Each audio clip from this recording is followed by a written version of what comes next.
چھ چیز کون سی ہیں؟ تو آپ نے فرمایا الصلاۃ والزکاۃ والامانہ۔ نمبر 4، آپ صلی اللہ علیہ وسلم نے فرمایا والفرج، اپنے شرمگاہ کی حفاظت کی ضمانت دو، یعنی زناکاری، بدکاری، فحاشی سے تم اپنی زندگی کو بچائے رہو گے۔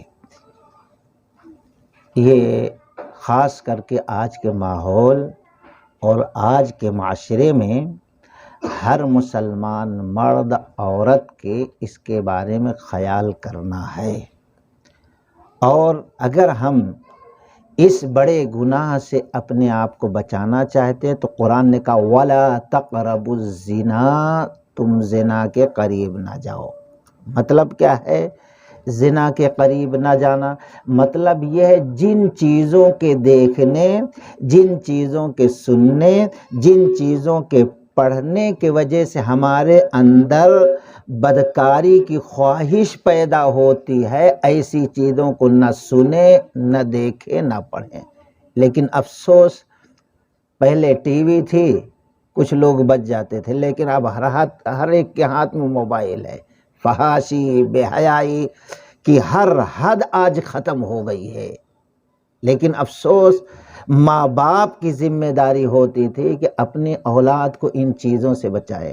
سوچو قرآن کی آیت ان الذین یحبون ان تشیع الفاحشۃ فی الذین آمنوا لهم عذاب علیم فی الدنیا والآخرہ واللہ یعلم وانتم لا تعلمون۔ سورہ نور کی آیت ہے، یہ اس واقعہ کے تحت اللہ تعالی نے نازل فرمائی جس میں ذکر ہے عائشہ رضی اللہ تعالی عنہا پر تہمت لگائی گئی منافقوں نے، بدکاری، زناکاری کے۔ تو اللہ تبارک و تعالی نے ان کی پاک دامنی کے بارے میں آیات نازل فرمائی۔ انہی آیتوں کا ایک حصہ یہ بھی ہے ان الذین یحبون ان تشیع الفاحشہ فی الذین آمنوا لهم عذاب، جو لوگ مومنوں کے بستی میں، مومنوں کے ماحول میں، مومنوں کی جماعت میں، مومنوں کے علاقے میں، مومنوں کے محلات میں بے حیائی پھیلانے کے خواہش مند ہیں، پھیلائے نہیں۔ بات کیا تھی؟ خالی الزام لگایا تھا۔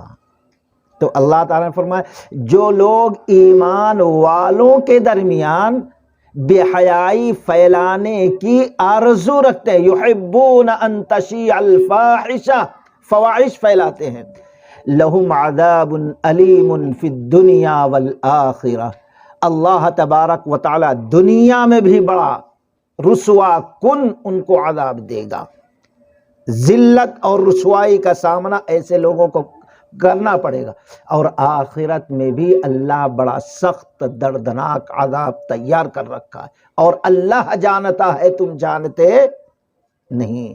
تو سوچو خالی وہاں الزام لگا، اس الزام کو جو مومنوں کے گھروں میں، مومنوں کے محفل میں بیان کر، ارے ایسا ہوا، تو اللہ اتنی سخت سزا بیان۔ اب جب ہم فلموں کی شکل میں، گانوں کی شکل میں، یا کہ آج سیریل کی شکل میں، یا آج جو ایڈورٹائز وغیرہ آ رہے ہیں، سب کے اندر ٹک ٹاک نے تو ہر حد پار کر دی ہے۔ شرم آتی ہے اس کے اندر علماء، حجاج کیسے کیسے داڑھی والے، کرتے پاجامے والے گندے گندے گانوں پر ناچتے ہوئے نظر آتے ہیں، اور گندی گندی بے حیائی کی باتیں کرتے ہوئے نظر آتے ہیں۔ سوچو ان کا کیا انجام ہوگا۔ یہ تو مسلم معاشرہ میں، مسلم ماحول کے اندر بے حیائی پھیلانے کی خواہش مند ہے جب ایسا، اور پھر ہم اس کو دیکھ رہے ہیں، تو اب سوچئے عزت کہاں سے ملے گی۔ یہی وجہ ہے کتنے لوگوں کے بھائی، بہن بھائی منہ کالا کر کے ماں باپ کے لیے داغ بن جاتے ہیں، ذلت کے سبب بن جاتے ہیں۔ کتنی اولاد جو ہے ماں باپ کو چھوڑنے کے لیے تیار ہیں، ذلت رسوائی برداشت ہے ان کو، لیکن معشوقہ کو چھوڑنا، بے حیائی کا کام چھوڑنا ان کو گوارا نہیں ہے۔ تو گھر والوں کے لیے، رشتہ داروں کے لیے یہ ذلت کی وجہ، یہاں ذلیل اور آخرت میں بڑی سخت سزا ہے۔ تو سوچیں ہمارے اور آپ کے اندر یہ ہونا چاہیے الفرج۔ اللہ کے نبی علیہ السلام نے فرمایا تم ضمانت دو کہ اپنے شرمگاہ کی حفاظت کرو گے۔ کیوں؟ ترمذی کی روایت ہے، آپ صلی اللہ علیہ وسلم نے فرمایا اذا الرجل یخرج الایمان، جب کوئی مومن آدمی، ایمان والا آدمی زنا کرتا ہے تو ایمان بڑی قیمتی چیز ہے، ایسے بے حیا بے شرم کے دل میں ایمان نہیں رہتا۔ یخرج الایمان، اللہ کے نبی علیہ السلام نے فرمایا وہ نکل کر باہر ہو جاتا ہے۔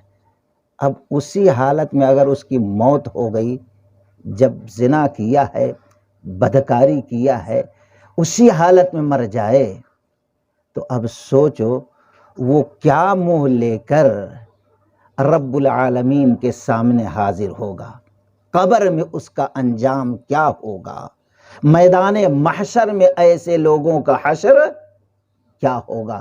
سوچنا چاہیے انسان کو۔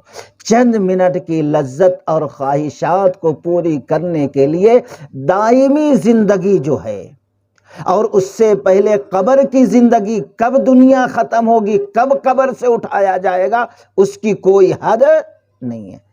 1 سال ہے، 100 سال ہے، 1000 سال ہے، 50,000 سال ہے، اللہ بہتر جانتا ہے۔ وہاں کی سزا کو کیسے، تاریک کوٹھری میں کیسے اس سزا کو بھگتے گا، اور کیسے میدان محشر میں جب رب کے سامنے ہوگا تو اس کا حساب کتاب ہوگا اور دوزخ کے حوالے کر دیا جائے گا۔ جتنی سخت سزا، اللہ کی قسم، زنا کاری بدکاری کی بیان کی گئی، شریعت نے مقرر کی، کسی اور گناہ کی سزا اتنی سخت مقرر ہی نہیں ہوئی ہے۔ اگر غیر شادی شدہ ہے 100 کوڑے مارے جائیں گے زانی مرد اور عورت کو، اور 1 سال کے لیے ملک سے باہر نکال دیا جائے گا اگر اسلامی قانون ہے تو۔ اور اسی طریقے سے اگر شادی شدہ ہے تو بھرے بازار میں اس مرد یا عورت کو لائیں گے اور سارے ایمان والے بستی کے مل کر اس وقت تک پتھر مارتے رہیں گے جب تک کہ وہ مر نہ جائے۔ اتنی سخت سزا کسی اور گناہ کی، جرم کی اللہ تعالیٰ نے مقرر نہیں کی ہے۔ ایک صحابی سے ہو گئے غلطی، حضرت معاذ رضی اللہ تعالی عنہ سے۔ وہ آئے، اللہ کے نبی علیہ السلام ہلاک ہو گیا۔ آپ نے فرمایا کیا بات ہے؟ کہا زنا ہو گیا۔ آپ ادھر منہ کر لیے، ادھر آ کے اللہ کے نبی زنا ہو گیا۔ آپ پھر ادھر منہ پھرا دیے، پھر ادھر آ کے کھڑے ہوئے، زنا ہو گیا، پھر ادھر پھرا لیے، اللہ کے نبی زنا ہو گیا، چاروں طرف گئے۔ آپ نے فرمایا معاذ تم جانتے ہو زنا کیا ہے؟ کہاں جانتا ہوں، جو اپنی عورت سے کرنا ہے وہ ہم نے غیر عورت سے کر لیا جو ہمارے لیے حلال نہیں تھی۔ آپ نے فرمایا کیا ایسے ہی نعوذ باللہ کہ جس طریقے سے سوئی میں دھاگا ڈالا؟ کہا ہاں۔ آپ نے کہا لے جاؤ ان کو رجم کرو۔ صحابہ اکرام اس وقت تک پتھر مارتے رہے جب تک کہ وہ مر نہ گئے۔ ندامت کے ساتھ، شرمندگی کے ساتھ انہوں نے بڑی زبردست توبہ کی، یہاں توبہ کی، یہاں سزا گوارا کر لیا، یہاں کی ذلت ان کو منظور، لیکن آخرت کی ذلت منظور نہیں ہے۔ اللہ کے نبی علیہ السلام نے فرمایا انہوں نے ایسی توبہ کی ہے اللہ سے، اپنے گناہ پر ایسے ندامت کا انہوں نے اظہار کیا ہے کہ اللہ تعالیٰ نے ان کے اس گناہ کو معاف فرما دیا۔ اب جنت کے حوض میں یہ غوطے لگا رہے ہیں۔ اگر کوئی ویسے ہی مر جائے تو کیا حالت ہوگی؟ تو صحابہ اکرام اس طریقے سے ڈرتے تھے زناکاری بدکاری سے۔ چنانچہ جب بیت المقدس فتح ہوا حضرت عمر بن خطاب رضی اللہ تعالی عنہ کے ہاتھ پہ، تو اس وقت جو ہے جب 25,000 ایمان والوں کا لشکر لے کے چلے، تو جتنے دشمن اسلام تھے، عیسائیت یہ وہ، مسلمانوں کی شان و شوکت دیکھنا چاہتے تھے، ان کی پاک نظر کا اندازہ کرنا چاہتے تھے۔ تو اس وقت اسلام کے دشمن کی جو عورتیں تھیں، بہن اور بیٹیاں تھیں، عریان لباس، ایسا لباس جس سے جسم کے ایک ایک پارٹس ظاہر ہوتا ہو، جیسے عام طور پر آج ایڈورٹائز وغیرہ جو ہوتا ہے، ایسے بے حیا لباس پہن کر گھر کے دروازوں پہ، کھڑکیوں پہ، راستوں پہ ٹھہر گئے، یہاں سے وہاں تک جہاں تک گزرنا تھا۔ اور نوجوان ایمان والے تھے، نہ جانے کتنے دنوں سے گھر نہیں گئے تھے، یا شادیاں نہیں ہوئی تھی، بیویوں کا منہ نہیں دیکھا تھا۔ انسانی فطرت ہے کہ نگاہیں بہک جائیں، کیونکہ جب چل رہے ہیں راستے میں تو وہ عورتیں آواز لگا رہی ہیں، ہم تمہارے لیے بناؤ سگار کر کے آئے، ہماری طرف تو دیکھو۔ اس طریقے سے باتیں ہو رہی ہیں، اور ایمان والوں کی نگاہیں بار بار جانے لگیں۔ عمر رضی اللہ تعالی عنہ کو خبر دی گئی کہ ایسا معاملہ ہے، تو سواری پر ٹھہر کر اس وقت یہ تلاوت کی گئی قرآن کی آیت، قُل لِّلْمُؤْمِنِينَ يَغُضُّوا مِنْ أَبْصَارِهِمْ وَيَحْفَظُوا فُرُوجَهُمْ ذَلِكَ أَزْكَىٰ لَهُمْ إِنَّ اللَّهَ خَبِيرٌ بِمَا يَصْنَعُونَ۔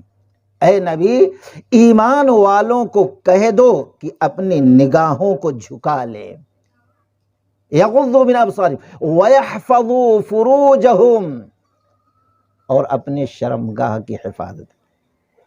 یعنی اگر قرآن کی اس آیت پر آج مرد عورت اللہ کی قسم عمل کر لے تو میں سمجھتا ہوں 95% یہ جو خرافات ہے طلاق کے یا کہ خلا کے، یا کہ اس طریقے سے جو ٹینشن ہوتا ہے، یا کہ اس طریقے سے جو بے حیائی، فحاشی، بدکاری پھیل رہی ہے، تو یہ ساری چیزیں ختم ہو جائیں گی۔ اکثر جب مرد دیکھتا ہے غیر عورت کو، وہی چیز اپنی عورت میں دیکھنا چاہتا ہے، یا عورتیں دیکھتی ہیں تو وہی چیز مرد دیکھتا ہے۔ جب نگاہ مرد ہو یا عورت ہو جھکا لے گی تو مرد کو اپنی بیوی حور نظر آئے گی، اور عورتوں کو اپنا شوہری سب سے زیادہ خوبصورت نظر آئے گا، کیونکہ غیر مرد پر ان کی نگاہیں نہیں پڑی ہوں گی۔ تو شرمگاہ کی حفاظت کے لیے اللہ تعالیٰ نے مرد اور عورتوں کے لیے جو قانون بنایا بڑا پیارا ہے۔ جب یہ آیت تلاوت کی گئی، 25,000 کا لشکر تھا، ایمان والوں نے سر جھکا لیا۔ اب چل رہا ہے لشکر، چل رہا ہے، عورتیں عریاں لباس پہن کر زناکاری کی دعوت دے رہی ہے، لیکن وہ خود اپنی نگاہوں میں ذلیل اور رسوا ہو رہی ہے۔ کہہ رہے کیا ہوا، تمہارے اندر مردانگی ہے کہ نہیں ہے؟ ہم اتنی خوبصورت ہیں، بناؤ سگار کر کے تمہارے لیے ٹھہرے ہیں، تم لوگ ہمارے طرف نگاہ بھی نہیں ڈالتے۔ یہی جواب دیتے تھے، ہمارے اندر خواہشات بھی ہے، مردانگی بھی ہے، لیکن ہم اللہ تعالیٰ کے حکم کے پابند ہیں، تمہاری طرف نگاہ اٹھانا ہمارے لیے حلال اور جائز نہیں ہے۔ ایک کافر مؤرخ، تاریخ لکھنے والا اس واقعہ کو نقل کرتا ہے اور کہتا ہے کہ محمد الرسول اللہ صلی اللہ علیہ وسلم پر ایمان لانے والے ساتھی اگر ایسے تھے تو ان کے لیے یہ دنیا کافی نہیں تھی، ان کو چاہیے تھا کہ وہ دوسری دنیا بسائیں۔ تو خیر، اللہ کے نبی علیہ الصلوۃ والسلام نے فرمایا اپنے شرمگاہ کی حفاظت کی تم ضمانت دو۔ زیادہ دن کا واقعہ نہیں ہے، اسی دہلی میں جب صحیح دین آ رہا تھا، توحید، شاہ نذیر محدث دہلوی رحمۃ اللہ علیہ فاٹک حبش خاں میں ابھی بھی ان کا مدرسہ موجود ہے، میاں مدرسہ۔ ان کے مدرسے کا ایک نوجوان شاگرد پڑھنے والا، نوعمر 18-19 سال 20 سال، چھوٹی عمر تھی۔ پہلے مدرسے کے آپ تو چندہ کر کے لاتے ہیں، کھانا مدرسے میں ہاسٹل وغیرہ کھانے ہونے کا انتظام۔ اس وقت مدرسہ قائم ہوا، یہ گھر والے 2 بچوں کی ذمہ داری، وہ گھر والے 1 بچے کی ذمہ داری، وہ گھر والے طاقت کے حساب سے 5 بچوں کو کھلانے پلانے، ایسے ہی مدرسہ چلتا تھا، دین ایسے ہم تک پہنچا ہے۔ تو وہ نوجوان بچہ جو بیمار ہوا ہے، تو بہت زیادہ تیز بخار، بہت زیادہ، وہ بھی ایک گھر کے اندر کھانا کھاتا تھا، گھر والے ذمہ داری لے لیے تھے۔ تو جب اتنا تیز بخار آیا، علامہ نذیر دہلوی رحمۃ اللہ علیہ جو صدر تھے مدرسے کے، بانی تھے، وہ بچے کی خدمت، جیسے اپنے معصوم، پہلے جو استاد تھے پڑھنے والے شاگرد کو حقیقت میں شاگرد سمجھتے تھے، اپنی اولاد سمجھتے تھے، صرف کتاب ہی نہیں پڑھاتے تھے بلکہ تربیت بھی کرتے تھے، ان کو زندگی کی جو ضرورتیں پیش آئے وہ بھی پوری کرنے کی کوشش کرتے تھے۔ آج کے پڑھانے والے اس وقت کے پڑھانے والے میں بہت زیادہ، آج تو کمرشل مسئلہ ہے، کمرشل مسئلہ ہے، آیا پڑھا دیا، ڈانٹ دیے، بھگا دیے، ایسا نہیں تھا۔ بچہ بیمار ہوا تو خدمت کرتے ہوئے اس کو دوا دارو کیے، اتفاق سے وہ بچہ کچھ دنوں کے بعد مر گیا۔ اب لوگوں کو معلوم ہوا مدرسے کا بچہ ہے، بہت زیادہ تعداد میں آ گئے لوگ، اس بچے کو نہلایا گیا، کفن پہنایا گیا، ڈولے میں رکھا گیا چارپائی پہ، لوگ جمع ہو رہے ہیں کہ اب جنازے کی نماز پڑھی جائے گی۔ کچھ سال پہلے یہ واقعہ نوائے اسلام جو دہلی سے چھپتا ہے اس کے اندر بھی موجود ہے۔ تو خیر، لوگ آ رہے ہیں، دیکھ رہے ہیں کہ خوشبو آ رہی ہے، عجیب و غریب۔ اب ادھر جا رہے ہیں، کون بڑا اچھا کپڑا پہننے والا سیٹ دکھ رہا ہے، وہاں جا رہے ہیں، خوشبو، لیکن کہاں سے خوشبو معلوم نہیں ہو رہی۔ تو بہت دیر گزر گیا، سب کو یہ خوشبو محسوس ہو رہی ہے، سب کو۔ تو لوگ یہ محسوس کر لیے کوئی اور نہیں بلکہ یہ جنازے سے خوشبو آ رہی ہے۔ علامہ نذیر دہلوی رحمۃ اللہ علیہ سے لوگوں نے پوچھا، آپ نے اس مرنے والے شخص کو کون سا عطر لگایا کہ اتنی اچھی خوشبو کی ہم نے کبھی خوشبو سوگی؟ انہوں نے کہا کوئی خوشبو نہیں۔ کہا نہیں، ایسا ہو ہی نہیں سکتا، خوشبو لگائے ہے۔ کہا نہیں، ایسی خوشبو ہے ہی نہیں، تو کہاں سے لگائیں گے ہم؟ تو پھر اس کے بعد وہ بھی محسوس کیے خوشبو آ رہی ہے، تو کہا یہ عطر کی خوشبو نہیں، یہ اللہ کے جانب سے دی گئی ہے۔ اللہ کبھی کبھی ایسے کرامات بتا دیتا ہے تاکہ لوگ اللہ تبارک و تعالیٰ کے احکام پر یقین کر لیں۔ لوگوں نے پوچھا کہ خوشبو تو یہیں سے آ رہی ہے، وجہ کیا ہے؟ یہ بچہ کون تھا، کیا تھا؟ کہا بچہ پڑھنے والا تھا، اور کیسے تھا یہ تو نہیں معلوم، لیکن اب جب ایسی خوشبو آ رہی تو میں سمجھتا ہوں ایک واقعہ اس کے ساتھ گزرا تھا۔ لوگوں نے پوچھا کیا واقعہ ہے؟ کہا جس گھر میں کھاتا تھا اس گھر کی ایک بچی اس کے اوپر فدا ہو گئی تھی۔ اس نے واقعہ ذکر کیا تھا مجھ سے، تو اتفاق سے اس کے گھر والوں کو ایک دوسرے رشتہ دار نے کھانے کی دعوت دی، ولیمہ تھا، عقیقہ تھا، کیا تھا واللہ اعلم۔ تو سب جانے لگے، بچی نے یہ کہہ کر گھر والوں کے ساتھ جانے سے انکار کر دیا، میرے سر میں درد ہے، بخار ہے، میں نہیں آ سکتی، آپ لوگ جاؤ۔ لوگ چلے گئے، یہ نوجوان گیا کھانے کے لیے تو بچی اب اس کو اپنی طرف مائل کر رہی ہے. اب یہ قرآن کی آیت پیش کر رہا ہے، حدیث. جب شیطانیت سوار ہو، خواہشات سوار ہو، تو بہت کم لوگ ہوتے ہیں جن پر قرآن و حدیث کی نصیحت اثر کرتے، الا ماشاء اللہ. بہت قسم کے سمجھانے کی کوشش کی، نہیں، صاف کہہ دیا میں کھاؤں گا نہیں، میں چلے جاؤں. تو اس عورت نے، لڑکی نے کہا اگر تم آج ہمارے ساتھ نہیں سوئے تو میں کپڑے پھاڑ کے گلی میں نکل جاؤں گی اور کہہ دوں گی یہ آج مجھے اکیلی پا کر گندی حرکت کرنا چاہ رہا ہے. اب بچہ پریشان، میری عزت ہو، بے عزتی ہوگی، ذلت یہ سمجھ، لیکن مدرسے کی ذلت، مدرسے میں پڑھنے والوں کو لوگ صحیح نگاہ سے نہیں دیکھیں گے، اور شیخ جو ہیں مدرسے کے بانی ان کی ذلت، ہزار قسم کی باتیں ہوگی. یہ تو بڑا مشکل مسئلہ ہے.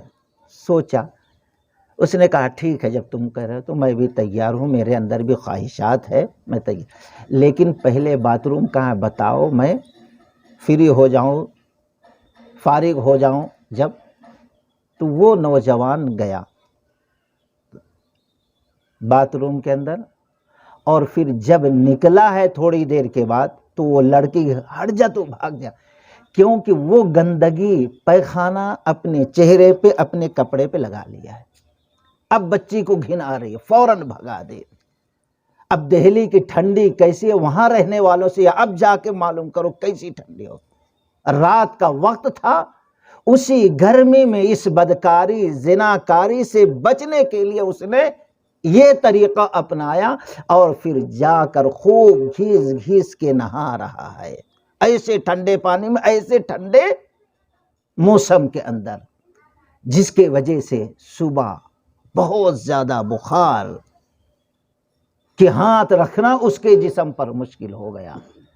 مولانا کہتے ہیں میں پوچھا آخر کیسے بخار آ گیا، تو یہ پورا واقعہ تذکرہ کیا. علامہ نذیر رحمۃ اللہ علیہ کہتے ہیں ہو نہ ہو جو یہ اپنے شرمگاہ کی حفاظت کے لیے، بدکاری سے بچنے کے لیے، زناکاری سے بچنے کے لیے جو اتنا اچھا طریقہ اختیار کیا، اللہ تعالیٰ خوش ہو گیا، جس کے وجہ سے آج موت کے بعد بھی اللہ تعالیٰ یہ مقام اس کو عطا کر رہا ہے کہ ابھی اس کے جسم سے خوشبو پیدا ہو رہی ہے، جس کو اللہ نے پیدا کیا ہے. آخرت میں انشاءاللہ اس کا مقام بڑا اونچا ہوگا. تو دوستو کہنے کا مطلب یہ ہے، اللہ کے نبی علیہ السلام نے فرمایا تم شرمگاہ کی حفاظت کی ضمانت دو، میں جنت کی ضمانت.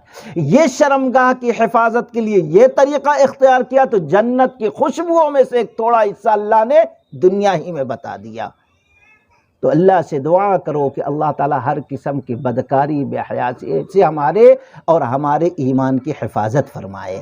تو چوتھی چیز آپ نے فرمایا الفرج، شرمگاہ کی حفاظت. اور پانچویں چیز آپ صلی اللہ علیہ وسلم نے فرمایا البطن، اپنے پیٹ کی حفاظت. پیٹ کی حفاظت کیا ہے؟ حلال غذا جائے، حرام غذا نہ جائے. یا ایھا الرسل کلوا من الطیبات وعملوا صالحا، اے رسولوں کی جماعت، کلو کھاؤ، طیبات پاکیزہ رزق، وعملوا صالحا عمل صالح.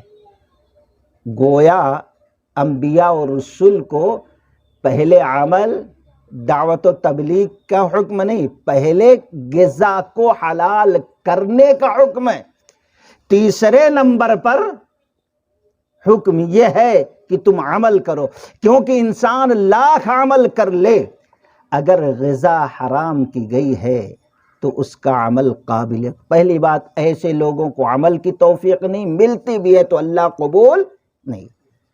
یا ایھا الذین آمنو، اللہ تعالیٰ نے فرمایا اے ایمان والو پاکیزہ رزق کھاؤ، ولا تتبعوا خطوات الشیطان، شیطان کے نقش قدم پر نہ چلو.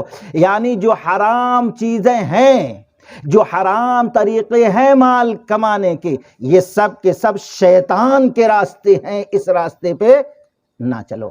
عارف سراجی رحمت اللہ علیہ نے ایک کتاب لکھی المنتخبات، ہے بڑی پیاری کتاب ہے۔ اس کے اندر میں سمجھتا ہوں صفحہ نمبر 140 یا 25 پہ ایک واقعہ نقل کیے کہ ایک قافلہ گیا حج کرنے کے لیے، ایک قافلہ گیا حج کرنے، حج کر کے واپس آ رہا تھا وہ قافلہ، اتفاق سے اس قافلے، اس گروہ، اس وفد، اس جماعت کے جو امیر تھے انتقال ہو گیا۔ ظاہر بات ہے حج کرنے گئے، اچھے تھے، ایمان والے تھے، اور پھر اس کے بعد وہ ایمان والے وفد جماعت کا امیر وہ بنایا گیا ہوگا جو اس میں سب سے زیادہ نیک، صالح، اچھا، زاہد، عابد، عبادت گزار تھا۔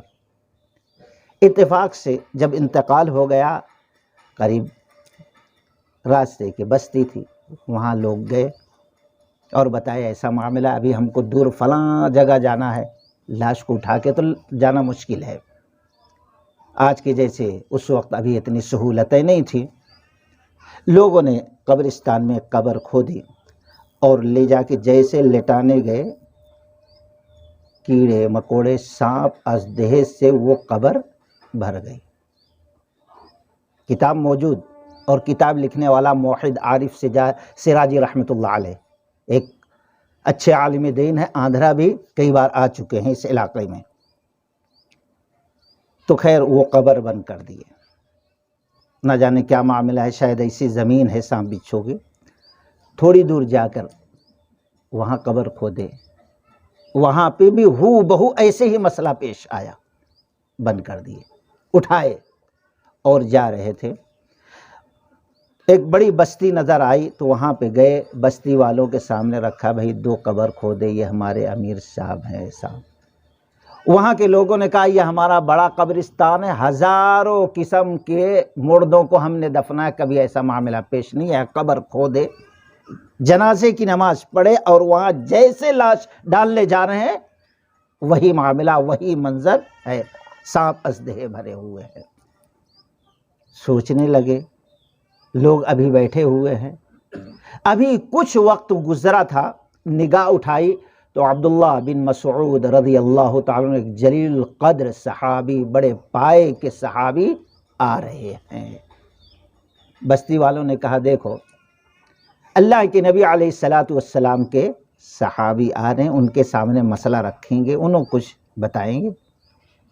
آئے وہ، علیک سلیک ہوئی، ان کے سامنے بات رکھی گئی تو انہوں نے کہا اب 1 نہیں 2 نہیں 3 نہیں، اگر لاکھوں تم قبر کھودو تو معاملہ ہے، کیونکہ یہ اللہ کی جانب سے ہے۔ اب ظاہر میں یہ اچھے تھے اور اچھا عمل کر کے واپس آ رہے، لیکن نہ جانے ان کا اندرونی کیا معاملہ تھا کہ اللہ تعالیٰ تمہاری عبرت کے لیے یہ معاملہ دکھا رہا ہے، نہ جانے۔ تو خیر اسی حالت میں انہوں نے کہا دفنا دو، صحابی رسول دفنا دو، چھوڑ دو۔ کیسا منظر، کیسا عالم رہا۔ آپ کہیں گے برے لوگوں کو کرتے ہیں تو نہیں، دیکھو اللہ تعالیٰ کبھی کبھی بتاتا ہے، سب کے ساتھ نہیں بتاتا، کبھی کبھی بتاتا۔ مثال کے طور پر بخاری کی روایت ہے کہ ایک شخص مسلمان ہوا عیسائیوں کا، اور بڑا اچھا کاتب تھا، لکھنے والا، اللہ کے نبی نے کہا قرآن لکھو، کچھ دنوں میں پھر چلے گیا اور بدنام یہ کرنے لگا، میں جو لکھ کے دے دیا ہوں وہی محمد بن عبداللہ صلی اللہ علیہ وسلم پڑھاتے ہیں، سناتے ہیں لوگوں کو۔ کچھ دنوں کے بعد مر گیا، بخاری کی روایت، مر گیا، قبر کھودے، صبح دیکھتے اس کی لاش باہر۔ عیسائیوں نے کیا سمجھا کہ محمد رسول اللہ صلی اللہ علیہ وسلم کے ساتھیوں نے جلن کی وجہ سے ایسا کیا ہوگا کہ ان کی جماعت سے نکل کر پھر عیسائیت میں آ گئے اور گہری قبر کھودے۔ صبح دیکھتے ہیں تو پھر بھی لاش باہر، پھر یہی سمجھا، اور تیسری بار بہت گہری کھودے کہ کوئی رات بھر بھی کوشش کرے گا تو کھود کے لاش نکال نہیں سکے گا، لیکن تیسرے دن بھی دیکھتے ہیں کہ لاش باہر ہے۔ عیسائیوں نے کہا یہ محمد الرسول اللہ صلی اللہ علیہ وسلم ان کے ساتھیوں کا ساتھ نہیں، یہ اوپر والے کا معاملہ ہے۔ تو اللہ کے نبی علیہ الصلوۃ والسلام کو یہ واقعہ کی خبر دی گئی تو آپ نے فرمایا صحابیو تمہاری عبرت کے لیے کبھی کبھی ایسا منظر اللہ دکھا دیتا۔ ابو جہل کے ساتھ نہیں بتایا، ابو لہب کے ساتھ بڑے بڑے کفار یہاں بتا دیا، تو کبھی کبھی ہوتا ہے۔ کبھی میں یہ بھی معاملہ ہوا، عبداللہ ابن مسعود رضی اللہ عنہ نے کہا کہ دفنا دیا گیا۔ یہ